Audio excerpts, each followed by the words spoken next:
بسم اللہ الرحمن الرحیم۔ ویورز، حسب معمول عابد اوان آپ کی خدمت میں آج کی بات کے ساتھ حاضر ہے۔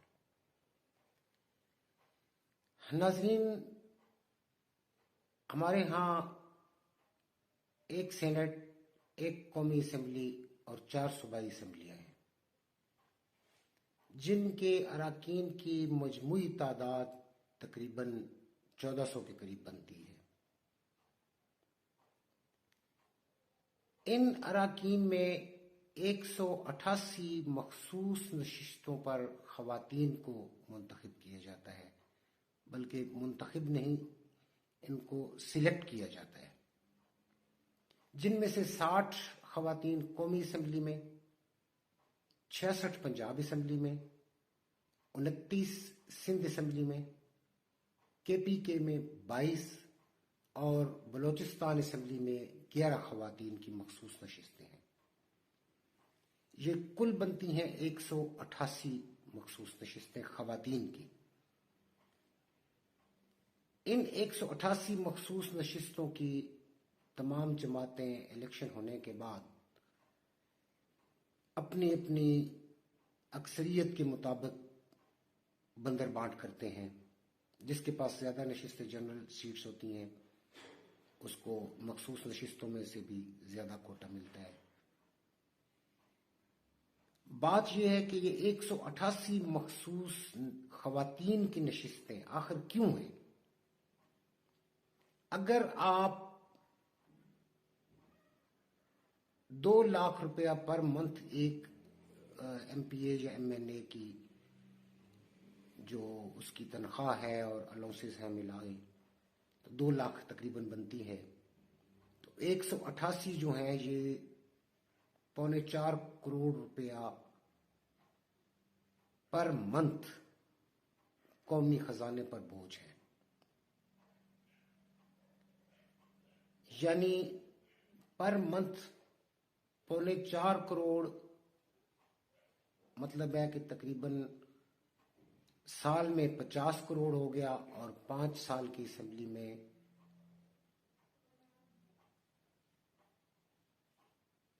2.5 ارب روپیہ بنتا ہے۔ یہ صرف ان کے اخراجات، تنخواہ اور الاؤنسز۔ یہ خواتین اسمبلی میں کرتی کیا ہیں؟ کوئی نہیں بتا سکتا کہ جب سے یہ سیٹیں منظور ہوئی ہیں کسی ایک ایسی خاتون رکن اسمبلی جو مخصوص نشست پہ آئی ہو، اس نے کوئی ایسا مارکا انجام دیا ہو کہ جو قوم کے لیے، ملک کے لیے بہت مفید ثابت ہوا۔ دراصل یہ 188 مخصوص نشستوں پر آنے والی خواتین وہ امیر زادیاں ہوتی ہیں جن کے پاس اور کوئی کرنے کو کام نہیں ہوتا اور وہ اقتدار انجوائے کرنے کے لیے آتی ہیں۔ اگر حزب اختلاف سے بھی اس کا تعلق ہو تو ممبر پارلیمنٹ کا ایک اپنا مقام ہے معاشرے میں جو اس کو دیا گیا ہے، وہ اس کو انجوائے کرنے کے لیے آتی ہیں۔ وگرنہ پاکستان کے قوانین کے مطابق جنرل الیکشنز میں جنرل سیٹس پہ بھی منتخب ہو کے خواتین آتی ہیں، وہ تو اپنے حلقہ ریاست کی نمائندگی کرتی ہیں۔ یہ خواتین کیوں ہیں؟ یہ صرف ان کے دم سے پارلیمان میں ایک رنگ بھرنے کے لیے یہ سیٹیں جو ہیں یہ تخلیق کی گئی ہیں۔ ایک آمر نے خواتین کی حمایت حاصل کی اور مغرب کو یہ بتایا کہ ہم بہت روشن خیال ہیں، ہم خواتین کا بڑا احترام کرتے ہیں۔ اگر یہ مخصوص نشستیں نہ بھی ہوں تو بحیثیت مسلمان کیا آپ یہ باور نہیں کرا سکتے عالمی طاقتوں کو کہ عورت کا کتنا تقدس ہے ہمارے ہاں، ہماری تہذیب میں، ہمارے تمدن میں، ہمارے نظریات، افکار، ہمارے مذہب میں، ہمارا دین عورت کو کیا تقدس دیتا ہے؟ کیا اس کے لیے یہ ایک معاشی بوجھ قوم پہ ڈالنا ضروری ہے؟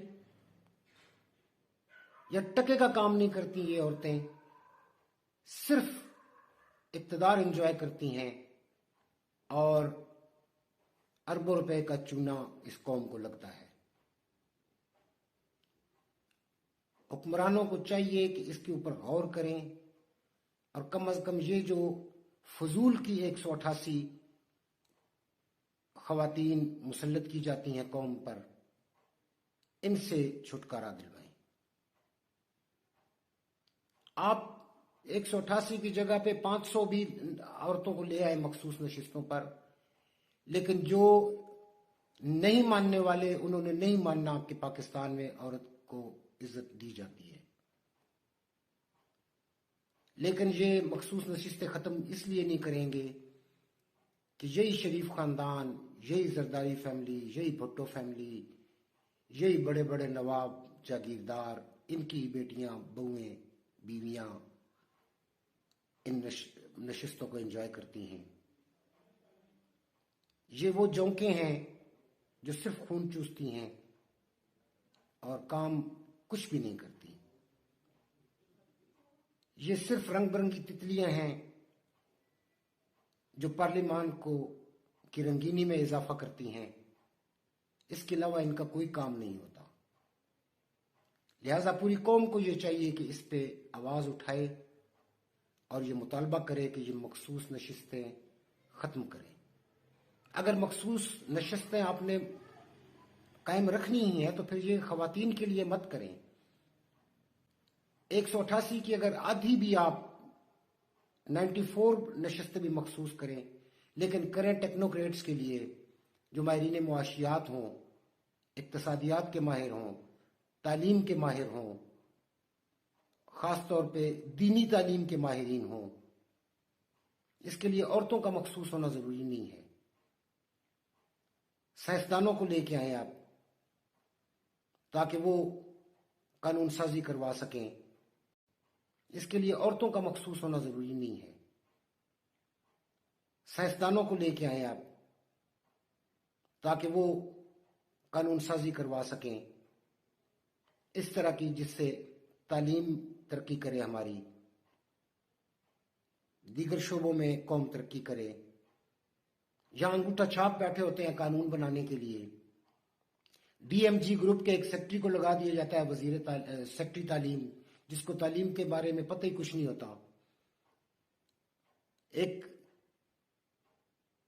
بیوروکریٹ کو اٹھا کے یہ لگا دیتے ہیں ہائر ایجوکیشن کمیشن میں، جس کو تعلیم کے بارے میں کچھ پتہ نہیں ہوتا، وہ صرف حکومت کرنا جانتا ہوتا ہے ڈی ایم جی گروپ کا آدمی۔ ان پالیسیوں کو چینج کرنے کی ضرورت ہے۔ مخصوص نشستوں میں عورتوں کو لا کے تو صرف ایک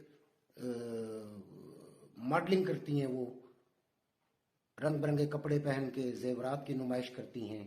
اس کے علاوہ انہوں نے آج تک کیا کام کیا ہے یا ان سے کیا توقع کی جا سکتی ہے؟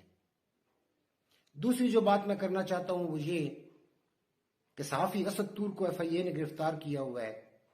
آج عدالت نے 3 دن کا اس کو ریمانڈ ایف آئی اے کو دیا ہے، اور وہ اس سے صرف ایک سوال پوچھ رہے ہیں کہ اپنے سورسز بتاؤ، تم خبر کہاں سے لاتے ہو؟ جبکہ ہائی کورٹس کے بھی فیصلے موجود ہیں، سپریم کورٹ کی رولنگ بھی موجود ہے، اور تو اور پارلیمنٹ سے جو جرنلسٹ پروٹیکشن بل منظور ہوا ہے اس میں بھی یہ بات موجود ہے کہ صحافی سے اس کا سورس نہیں پوچھا جا سکتا۔ افسوس ہے مجھے اس جج صاحب پر جنہوں نے اس کا 3 روز کا ریمانڈ منظور کیا ہے۔ میں بحیثیت جرنلسٹ موومنٹ آف پاکستان کا صوبائی صدر اور عہدیدار ہونے کے اپنی جماعت، اپنی تنظیم کی طرف سے اس کے خلاف احتجاج کرتا ہوں، اور یہ میں آفیشیل بیان جاری کر رہا ہوں کہ اسد طور کو فوری طور پر رہا کیا جائے۔ اگر اس کے خلاف کوئی سیریس ایلیگیشن ہے تو اس کی بے شک تحقیق کرے، قانون اور آئین سے کوئی ماورا نہیں ہے، لیکن اس سے صحافی سے ایک سورس پوچھنا یہ سراسر غیر اخلاقی اور غیر آئینی، غیر قانونی اقدام ہے۔ اس کے خلاف ہم احتجاج کرتے ہیں۔ آج کے لیے اتنا ہی۔ زندگی رہی تو کل ملاقات ہوگی۔ اللہ حافظ۔